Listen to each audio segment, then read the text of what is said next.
Welcome back to the channel, guys. In today's video, we're going to real quickly show you how we clean our boat up when you get back from the lake. We just got back from fishing at Lake of the Pines. I'm just going to show you the equipment that we use, the routine that we do when we get back from the lake, and why it's important for you, because it is a law here in Texas, the state of Texas. You have to wash your boat and your equipment, your live well, all that stuff out when you get back from the lake. That way we're not reintroducing invasive species in other lakes. So let's get to the video.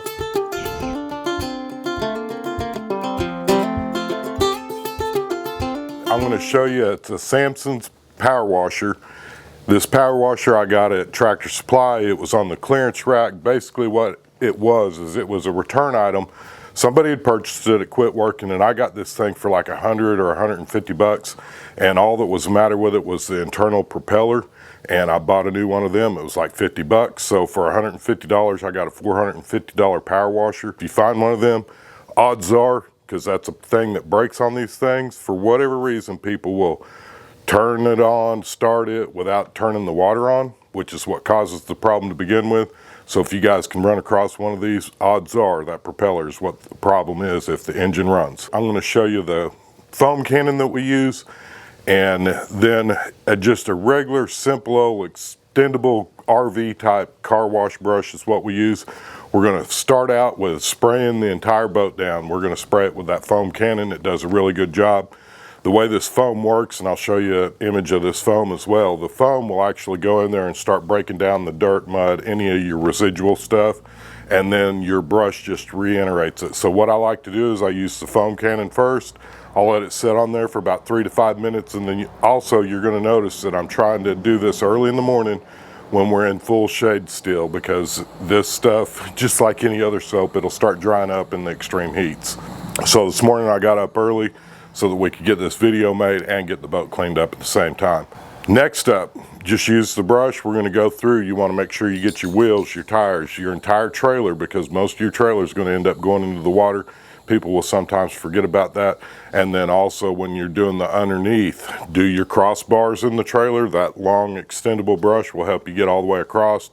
And I even go ahead and I'll do the axle, because it's in the water as well, so I figure I don't want to ever get in trouble, and I do not ever want to be the one that's spreading invasive species here in the state of Texas. We have some wonderful waterways here, and I want to keep it that way. And next up, it's just going to go ahead and we're going to just rinse the entire boat off with the power sprayer. It does a great job knocking all this stuff off. I will tell you one of the little simple deals. You probably watch me when I'm washing around the engine. I typically do not wash the top of the engine off with the power washer. I use the SC spray. I've mentioned that in other videos. That SC spray has a little bit of a silicone. Not only does it smell good when you're using it, but it's also a very good water repellent, and then it cleans your motor up. You don't have any of the water spots, that type of stuff. SC stuff is the way to go. I've used it on motorcycles for years and years, but it's something that works. I do not use the SC spray down on the lower unit, because I want that grip when it comes to your propeller and the way the lower unit's designed to work. It does have a little bit of grip in the water, which is how you steer. So I don't spray it. I just do the upper part of the engine that's not in the water is the only thing I SC spray. Again, that's some quick tips. Guys, we can all work together and help stop the spread of invasive species just by doing this simple deal: clean your boat. And what you're not going to see in the video is I go ahead and I'll wash the truck off, get it nice and clean. This is also a great time to kind of inspect all your equipment. You can look for loose nuts on your lug nuts. You can check for any cracks, dents, any kind of thing like that when you go in here and you hand wash it yourself when you get home. And again, we're required by state law here in the state of Texas to do this. So not only is it a great way to keep the maintenance up on your boat, it's a great way to keep your boat clean and a perfect way to help prevent the spread of invasive species. Again, guys, if you like this video, give us a big thumbs up.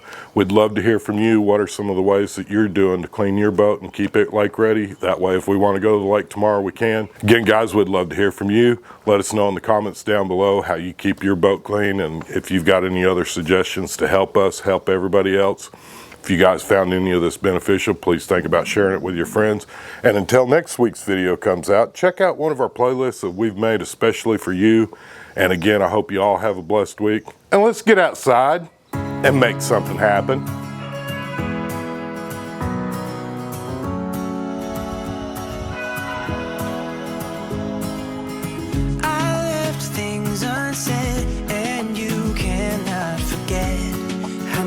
mistakes haunt us, but do they really daunt us? Your tongue can be sharp, cut me close to the heart, but we can master